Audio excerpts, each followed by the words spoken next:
Oh, we could fly. Welcome to this new season of the Have a Cup of Jahani podcast. So, I want to title this new season that I'm embarking on with I'm Growing. So, this is going to be the season of growth. And that's what I'm going to share with you throughout the season. So, I thank you for coming over here and sitting with me. And I hope you enjoy. Hello, everyone. So, here's the situation. Let me do a disclaimer again. So I found this nifty little closet in my garage, which I'm now using as my recording booth. So air quotes here, my recording booth. So I just put a carpet I bought and we didn't like in here, and I brought John, my ever always shadow that has to follow me everywhere. But right now he's getting a case of the restlessness. So you may hear me having to let him out for whatever reason he finds necessary. Nevertheless, here's a situation. So I jumped in here to record after once again coming off from TikTok and seeing this video which prompted a memory, as sometimes videos there do. But let me start first by telling you what the video was about. Okay. So it's this video about this mom that it seems as if her goal is to get healthier, lose weight, eat healthier, and all of that. And she has the title of her video is My 14-Year-Old is My Trainer.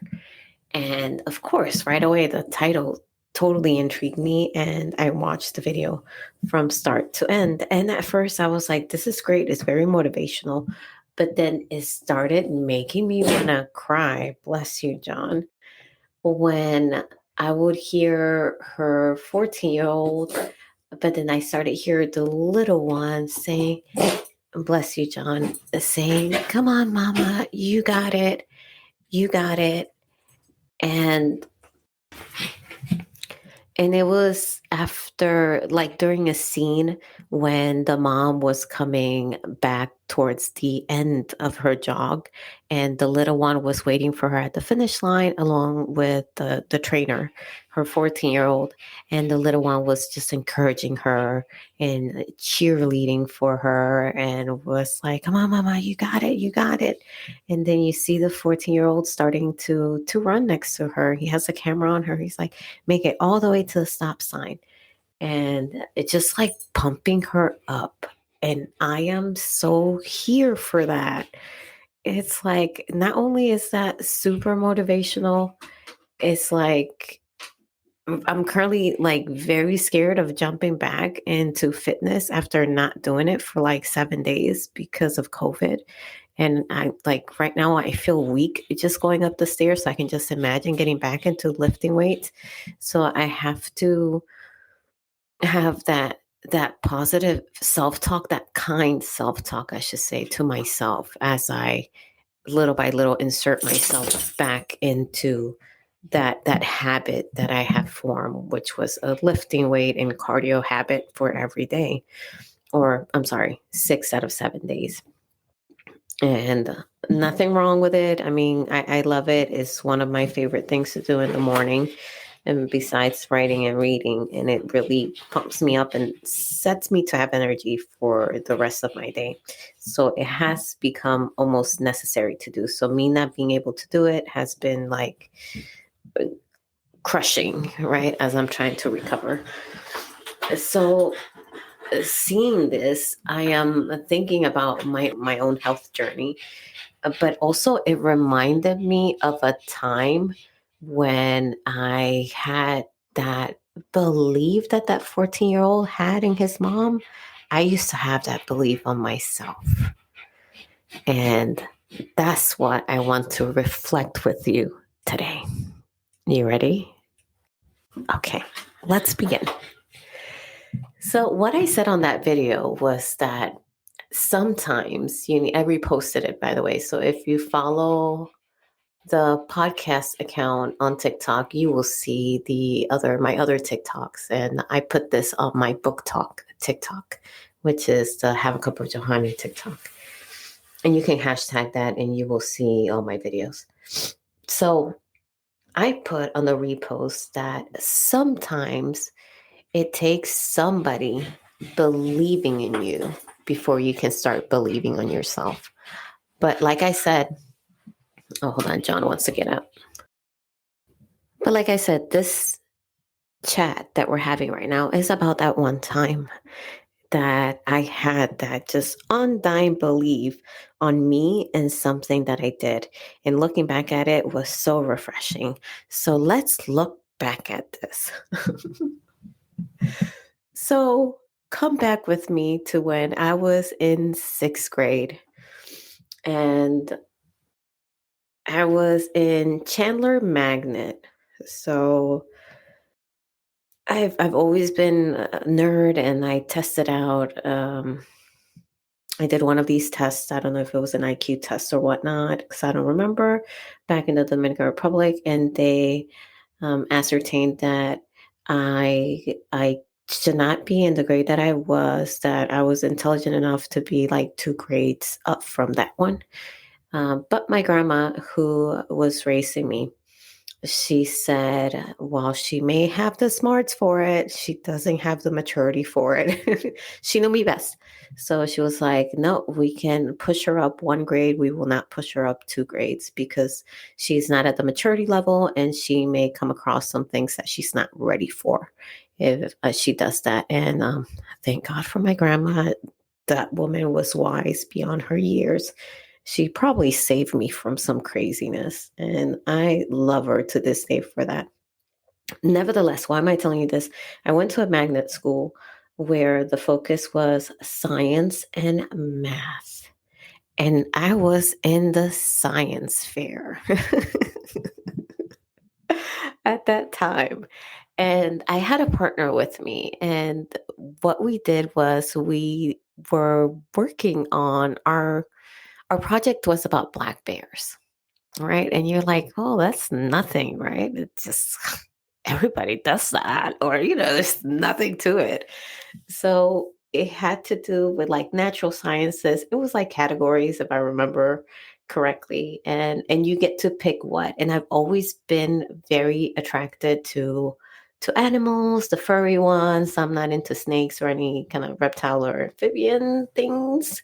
But if they are mammals and they have fur and they look cute, I most likely read about them, wanted to read about them. And in this case, I did a whole science fair project on them. So, and that's what I did. And I had a partner. And remember, this was the time when I was still considered ESL because I didn't, well, according to what the teachers were saying, I didn't fully know the language. But mind you, if you were to talk to me back then, you wouldn't have think that I was like fluently talking in English and even interpreting for parents and family members and whoever my family members wanted to loan me off to whenever they went to the hospital. So in this science fair, that's exactly what I did. So my partner, she was not really into the whole researching. She wasn't really enthused as I was to be diving into this subject of black bears.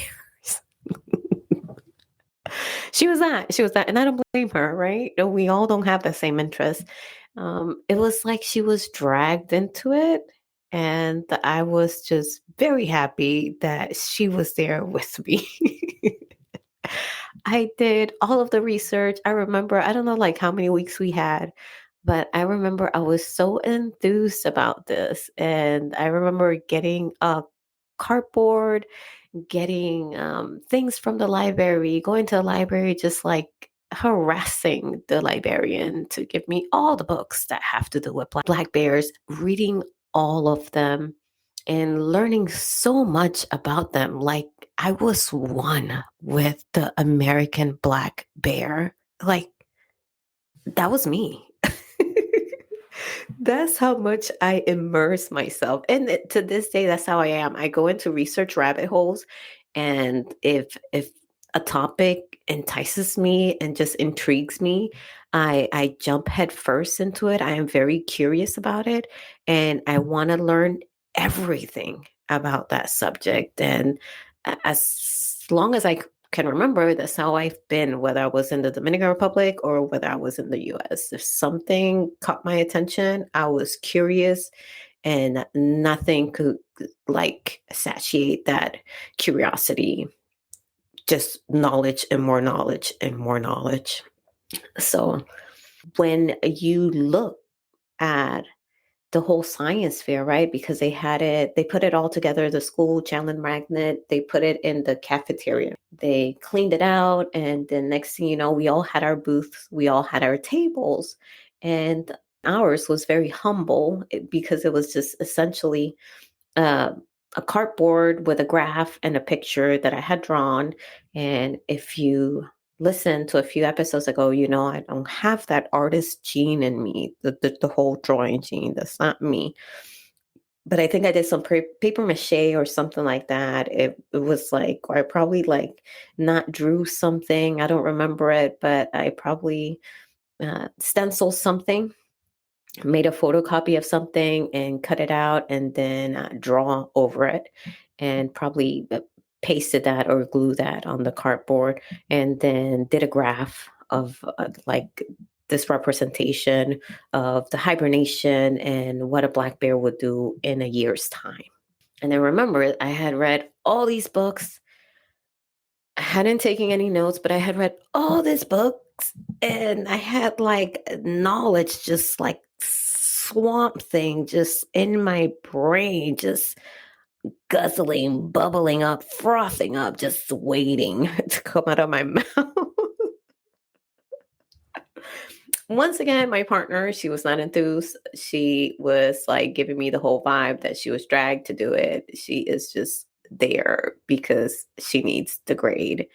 And she didn't expected us to be like the team to get picked to participate in the science fair, because at that point it was a project, like we all had to do projects, and then the teacher then picks out those projects that she wants to go forward and compete, right? So that's how it was. So to her, she didn't even think that our teacher will pick my project and put it on the natural science category of the science fair. And once again, if you walked in that day, if you would have walked into the cafeteria, you would have seen that we had one of the most humblest booths in that cafeteria. The odds were not in our favor. They were not. But in my head, because here we are, we're talking about a time when I believed in myself with no doubt, no doubt. And I look back at it, and that was kind of like that innocence that I had in me at the time, that there was no doubt that I can do something simply because I had learned and I had prepared myself. So I complete confidence in myself, right? I am this geeky, awkward looking kid with a lazy eye, standing tall, being complete confident in myself, just complete confidence, right? In what I was bringing to the table. God, looking back at it. But you know what? You go, Joa. You go. So, like I said, right? I had all this information, no notes, but all this information just in my head and just waiting to come out. We see them, we're standing there. I'm bouncing on the balls of my feet, just like itching. Ask me something because I know everything. And then I see them coming, and then they cut the corner, and I know the judges are coming forth to our table, and I'm like, here they go. And then they ask us a question, and then I look at my partner, right? Because she is full English, she is American. So I was like, for sure she's gonna speak first, because you know, she knows the language better than me. So, you know, she's gonna do it. She says nothing. And I give her one pause, 1 second. And once little sixth grade Giovanni opens her mouth, it's like it's no turning back. No turning back. I remember, like, I just remember bits and pieces, right? But I remember seeing her just like take that step back, right?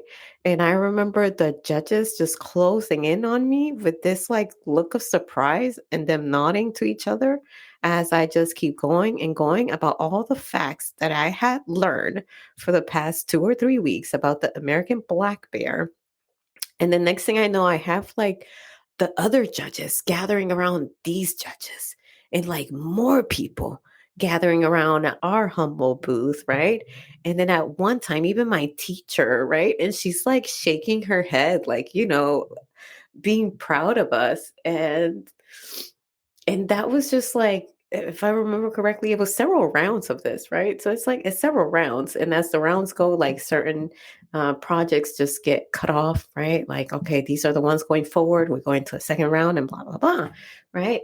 And then I remember me and my partner were walking, and we already like on the semifinals per se, right? We are at the semifinals, and I remember this vividly. And it's not because I remember it like a picture in my head, but I remember the emotion that I felt. When you have like this clearness about you, that there is just no doubt. And I remember that so vividly. There was no doubt in my body that we had won that science fair. Absolutely no doubt. Like, I just knew. There wasn't like, I think. There was none of that. I knew we had won it. And I remember like walking from that cafeteria, going back to our classroom and knowing that probably before we get to the classroom on the loudspeaker, they were going to give us the results, right? Because it was around that time towards the end. We had already packed up our stuff. We had helped out with the cleaning and all of that. And we were walking back. And we knew that during that time of us finding our classroom, there will be a deliberation done, and then the loudspeaker will say it.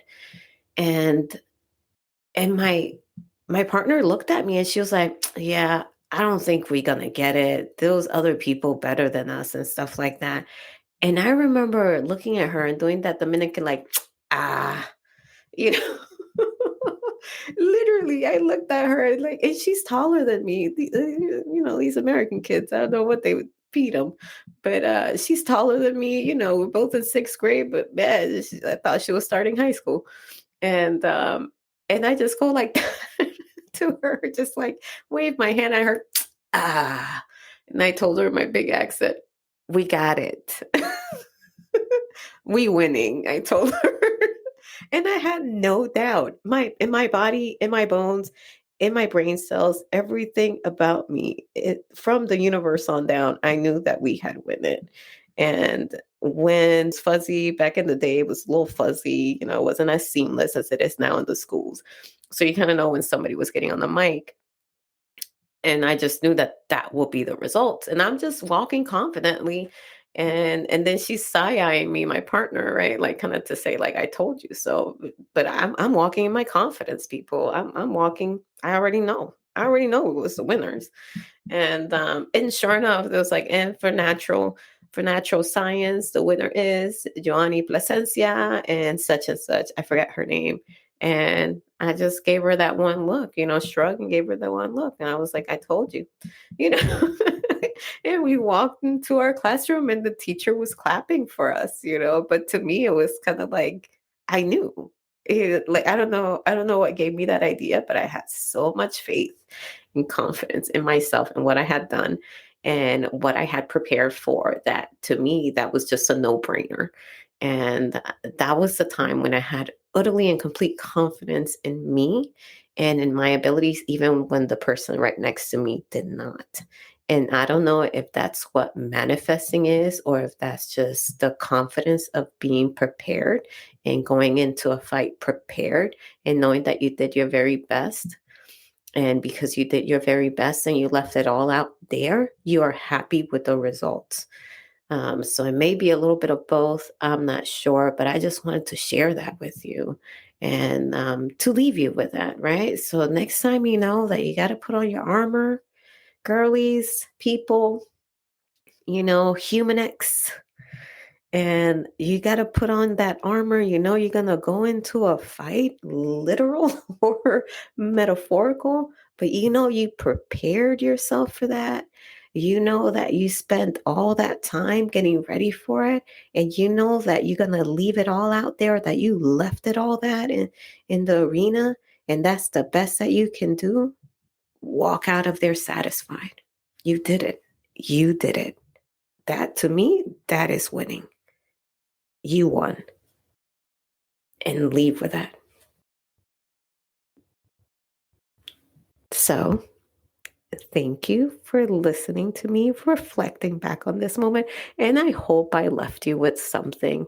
I hope I motivated you, and I hope I lifted you up a little bit this Wednesday or whatever day you chose to listen to this podcast. But nevertheless, I am here for the next one. So come and visit me. Love you. See you later. Bye. Oh, we could fly.